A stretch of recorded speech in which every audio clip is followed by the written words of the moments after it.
Hello guys, good morning. So ito na yung ating last day of workout para sa Beyond the Spectrum Fun Run. So ang workout po natin ngayon ay simple simple push. Wala nang masyadong effort. Nasa easy pace lang tayo for fine tuning ng ating technique, tapos to loosen our shoulders. So first time kong gamitin itong dual camera ng ating and then naglagay na rin tayo ng cycling computer para sa ganon ay namomonitor natin yung speed, yung ating pace pagdating ng araw. Nasira kasi yung nauna sayang. Yan. So ito po yung aming daanan. Dito lang tayo, kapatid, sa munisipyo. Ayan.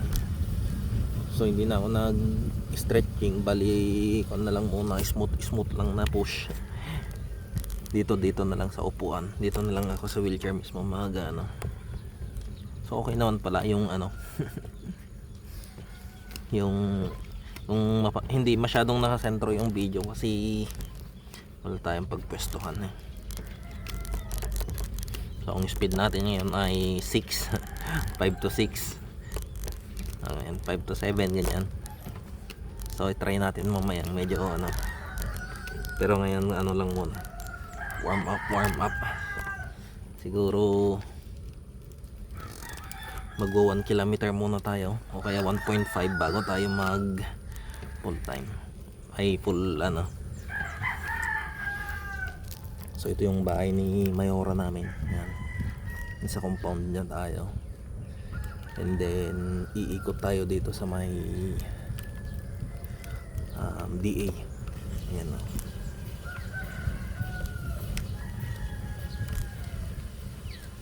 So wala tayong heavy workout po ngayon. Bali lang, chill ride. Hindi para mag-accumulate ng distance, kundi para ilusan lang yung ating yung shoulders para sa Sabado ay hindi tayo manibago. So this is my week 7 yata ng ating ng 15k training. Nandito tayo ngayon sa Magraw. Paikot po tayo dito sa LGU ng Quezon.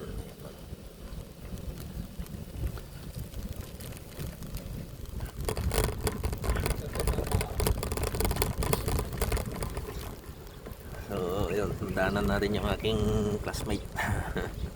Medyo magalaw pala, mukhang hindi siya kapag medyo mabilisan, medyo. So ito ay medyo palusong dito sa part na to, kaya kahit hindi natin itulak ay umaabante siya.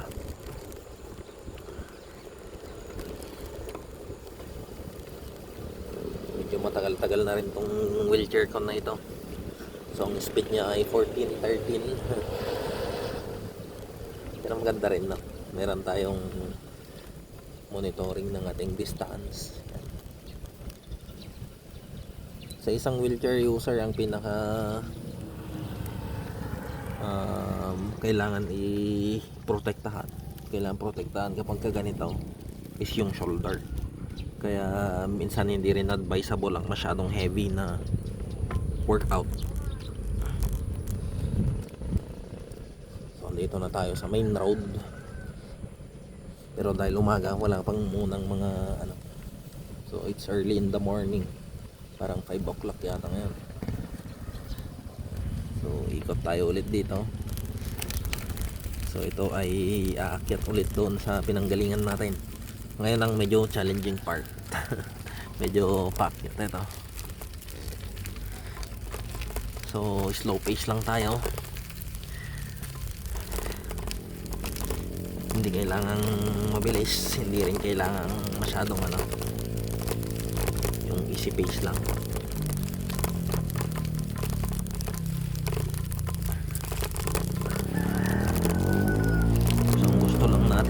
ay ano, malusin yung ating shoulders, hindi siya mabigla. So ang gusto natin ay nakakaan tayo, anong tawag nito, medyo fresh tayo pagdating ng fun run. So anyway, medyo matagal tayong nabakante sa wheelchair workouts.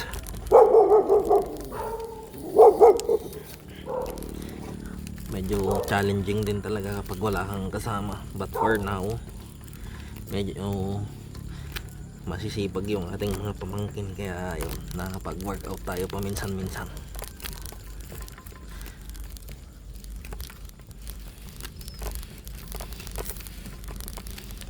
So medyo uphill ito. Parang pulse flat. Medyo nakakapagod din itong bandang to. Doon sa kabila medyo siya. Sa kabila ay mababa, pababa. Dito naman more than 300 meters ito na medyo straight uphill. Yan. Pupunta tayo ngayon dyan sa bahay ni Mayora. medyo hingal na ako dito, medyo pakyat.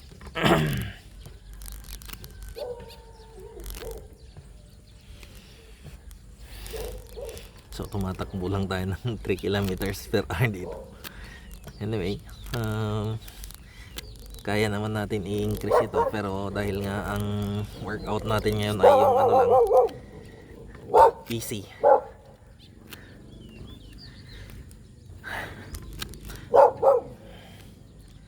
Kaya hindi natin pwedeng persahin. Nasa warm up pa lang tayo. Warm up stage. So hindi pa tayo magkano. So rest muna tayo ng konti. Iabot na muna natin 800 para ano.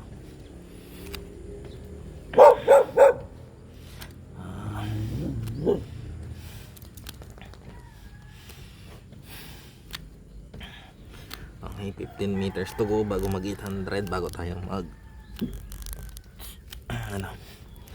magpahinga ng konti.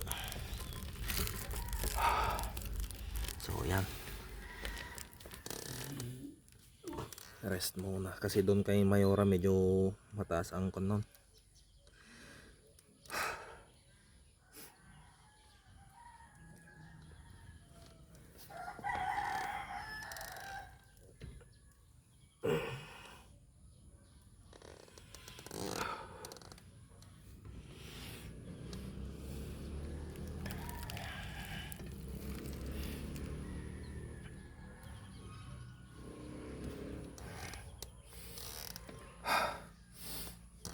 Way back 2021, 22 hindi ganito yung katawan ko.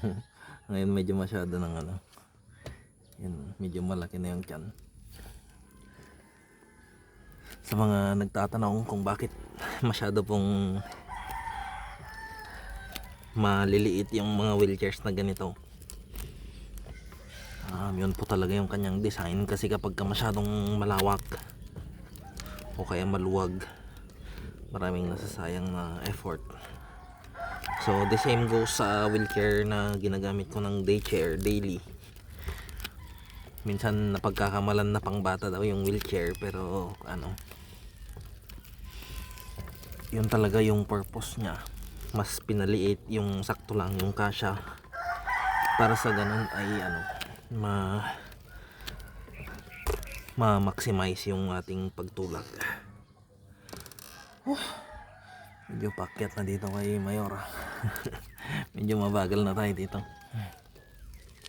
Halos hindi na gumagalaw yung ano, yung metro na.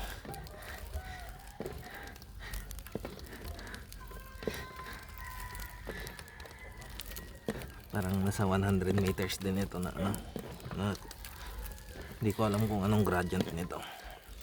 Makikita sa cycling computer, kaso hindi ko masyadong abot.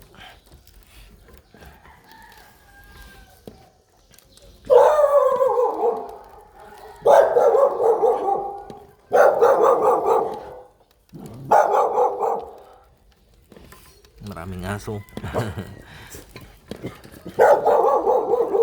Hinabol tayo ng mga aso.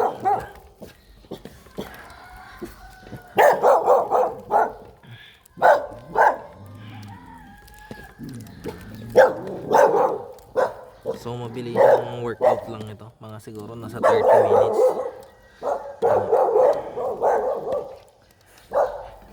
Hindi siya matagal na workout, yung parang ano lang, shake up.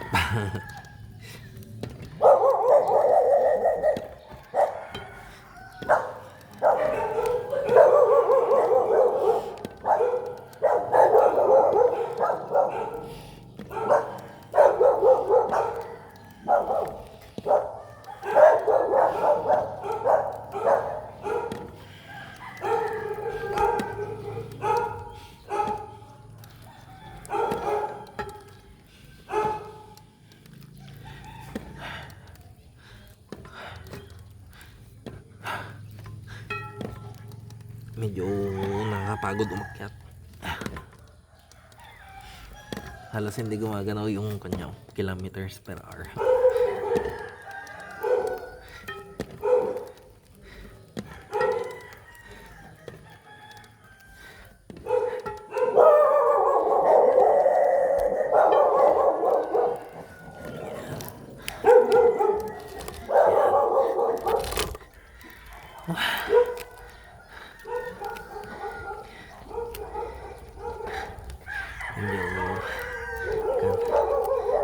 Medyo kan na.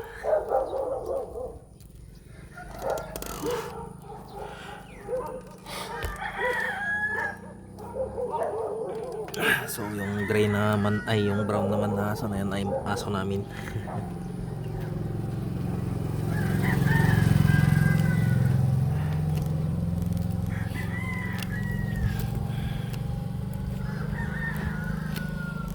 So dito muna tayo sa straight na flats.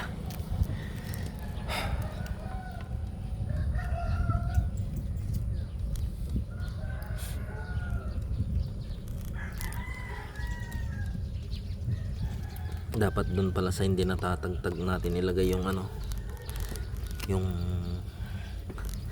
pero parang imposibleng hindi siya mailagay sa natatagtag kasi hindi rin ganun kaganda yung ating mga daan. Maganda sana kung asphalt lahat na. So yan, bali magta-turn around tayo dito.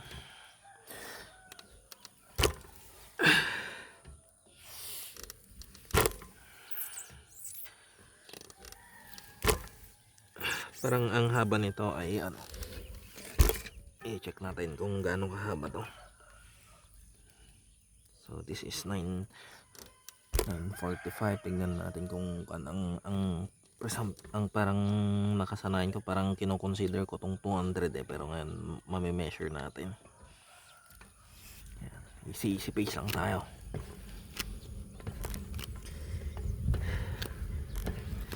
Stick tayo sa ating workout na hindi tayo lalagpas ng 10 kilometers per hour dito. Mga hanggang 8 lang tayo siguro. So 9:45 kanina, 85. So meron na tayong 40.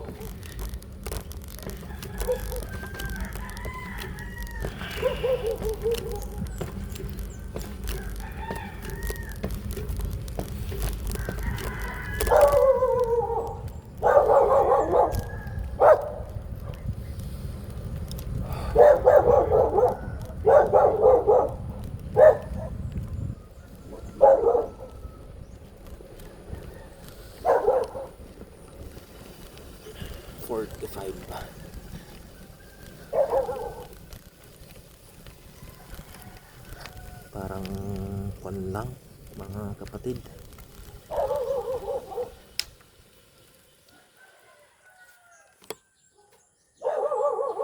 $35 plus.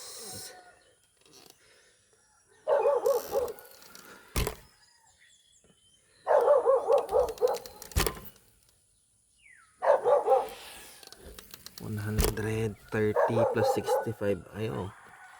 Parang ano, parang pupunta nga na ano, parang rough estimate na sa 200 nga.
So ako po ay typical na ano, late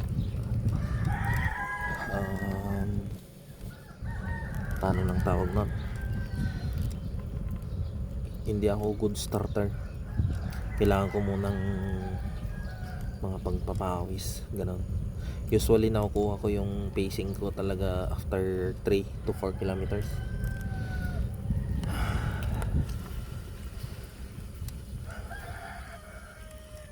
Pero kapag ka mga first 3 ganyan, medyo nahirapan ako. Parang kinakapos ng hangin. Kasi hindi ako makapaglabas ng init sa katawan.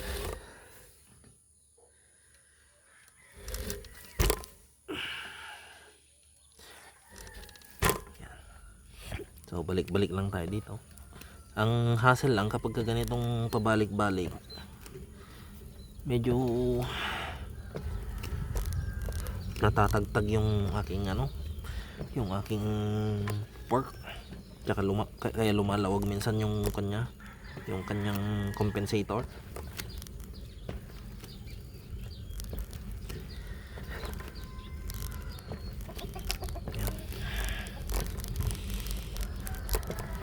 So nasa na tayo 1.5, going 1.5 kilometers na. So short workout na lang tayo. So hopefully matapos natin ng below 30 minutes yung ano, kahit na medyo relax yung ating pacing. Hopefully maabot natin below 30 para hindi tayo malate. Siyempre after nito kailangan natin pumasok, mga kapatid. So ang activity natin naman ngayon sa office ay quarterly meeting ng mga pidaws. So dati ako yung umattend lang, pero ngayon I was given the privilege to become the secretariat of the PIDAW.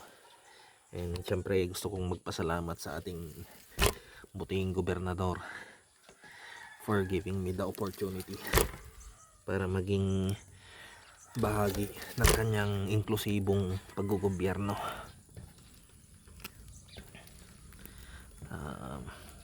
Kahapon lang meron tayong activities din para sa ating mga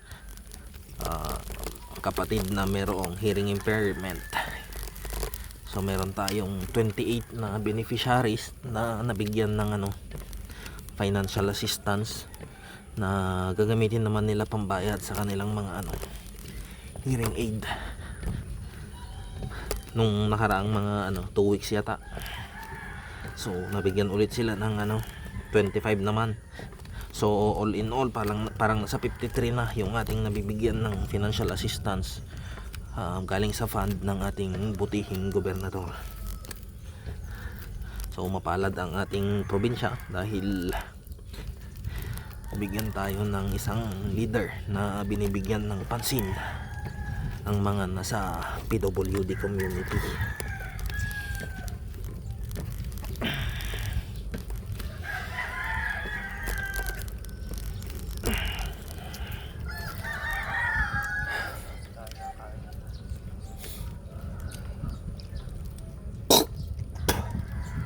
so far so good. Ito yung pinaka safe na ating training place kasi nga nandito lang tayo sa harap ng bahay. Bababa lang tayo kan na. Yun nga lang, medyo hindi siya naka-design para sa accumulation ng distance. Naka-design siya pang